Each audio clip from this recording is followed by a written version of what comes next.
While labor is key in the political arena, we represent far more than the role we play at election time.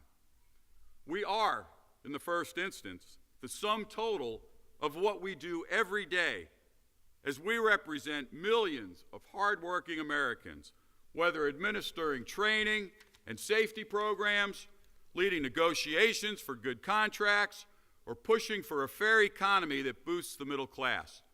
For nearly a century, we have been a force, the main force, for economic and social progress in this country. To realize our potential going forward, we must ensure that the broader public understands what we are all about. Too often in recent years, we've let ourselves be defined by our opponents. And so labor has taken on a negative connotation for too many Americans, linked to notions of big labor and union bosses, to inefficiency, to greed, or even worse. This is utterly absurd, and we must put a stop to it, starting right now. Labor built this country, and the labor movement today is nothing more and nothing less than the collective efforts of millions of working men and women who come together to assure fair treatment, a voice on the job, and decent wages and benefits so we can care for our families.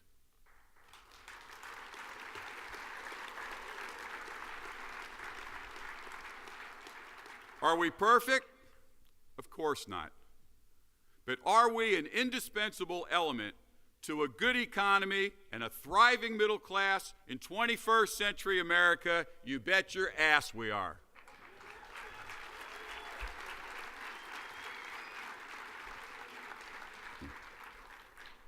Ooh, he said ass.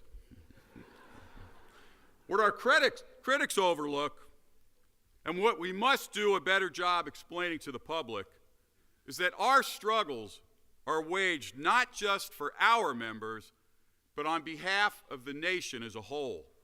We are not a special interest, rather we fight for the national interest. And this is not merely rhetoric meant to motivate us. Consider for a moment the following. The workplace rules and protections that Americans enjoy today, the 5-day work week, overtime pay, safety regulations, paid holidays, sick leave, grievance procedures, and much more were not handed to us by benevolent employers. Rather, they result from labor's struggles on behalf of all workers. And these struggles continue today because our adversaries seek to undo much of what we have accomplished. But labor's importance extends well beyond standards in the workplace. What has always distinguished this country is the existence of a strong middle class, accessible to those who work hard and play by the rules. And guess what? The fate of that middle class has long been closely linked to the strength of the labor movement. When unions have been robust, the middle class has expanded. Conversely, when labor has been under assault, as in recent years, average Americans have felt the results in their personal lives. A strong union movement also assures a balanced industrial relations system where both labor and management can come to the table and forcefully represent their interests. Nobody always wins, nobody always loses, but over time, the best policies and the best practices emerge, and that promotes economic prosperity for the country as a whole. And in these fundamental ways, a thriving labor movement is in America's interest, in everybody's interest. And never has that been more true than it is today. This is simple common sense. Ask yourself why it would be the case that at the very time that corporate power is becoming more concentrated and more dominant, that workers suddenly should be expected to fend for themselves as individuals. That just plain defies logic.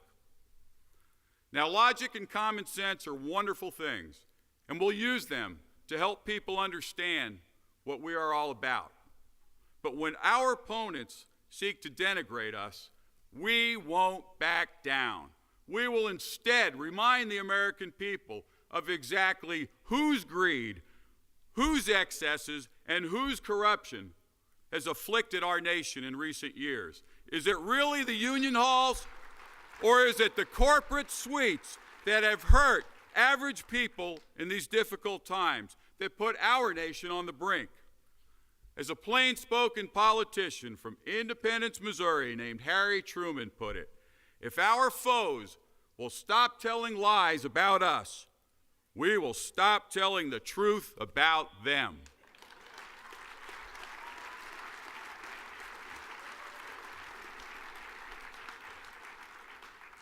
Before leaving the topic of labor, it's important to point out that the attack on the labor movement has recently morphed into a targeted campaign against public sector unions. Our adversaries have a twofold reason for this. Last year, public sector unions became, for the first time, the majority within labor. So when they attack us, they're attacking the new face of labor. Secondly, we embody two of their favorite targets, unions and government. So they get two birds with one stone, or so they hope. In response, we have to remind Americans of the ways in which dedicated public servants protect and serve and care for them, whether they're firefighters, police officers, nurses, teachers, letter carriers, or security personnel. And we must make sure that they realize that when training and skills and equivalent jobs are compared, public employees actually earn less than our private sector counterparts. As I noted earlier, as employees of the United States Postal Service, we face challenges. Now, we recognize that. But the biggest challenge that we face at the Postal Service is not financial. It is, rather, the misinformation put out by those who seek to destroy the public sector, and sometimes the misleading statements of Postal Service management itself. Because of the unrelenting hostility of our critics and the often confused message of the management of the United States Postal Service, many in the public, and even some in Congress, lack an accurate understanding of the situation. For example, what we face is not, as some would have it, a choice between Saturday delivery and a taxpayer bailout, right? The real choice is between reducing services, inconveniencing millions of customers, eliminating 80,000 good American jobs, and jeopardizing the future of the United States Postal Service on one hand, and on the other hand, corrective legislative action that would let the Postal Service use its own money in a responsible manner with no downside for the public or anyone else involved. Presented that choice, how do you think the American people would come down, given the facts? And so, we need to make clear at every opportunity that the most immediate financial problem facing the Postal Service is not the internet, not even the recession, but rather the 2006 congressional mandate to pre-fund retiree health benefits at $5.5 billion a year. This is something most of you are very familiar with. This is something that no other institution has to do.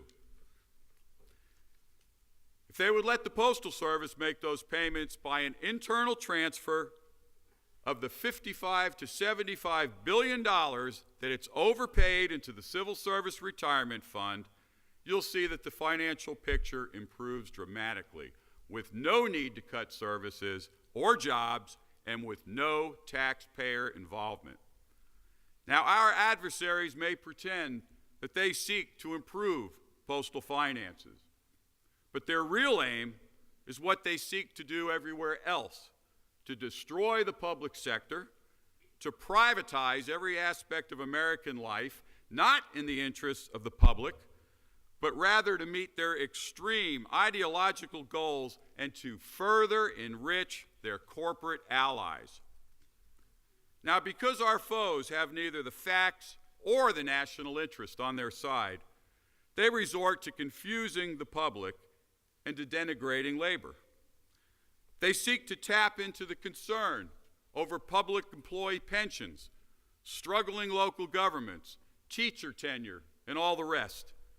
We do not accept those prevailing myths, but in any case, they have absolutely no bearing on our situation. The Postal Service has been operating in a responsible manner. It has been meeting its future obligations like no other institution. It has the network and the personnel in place to expand its services, to grow its revenues, and absent the onerous pre-funding requirements, it would have realized a profit during the worst recession in 80 years. As we defend the integrity of the Postal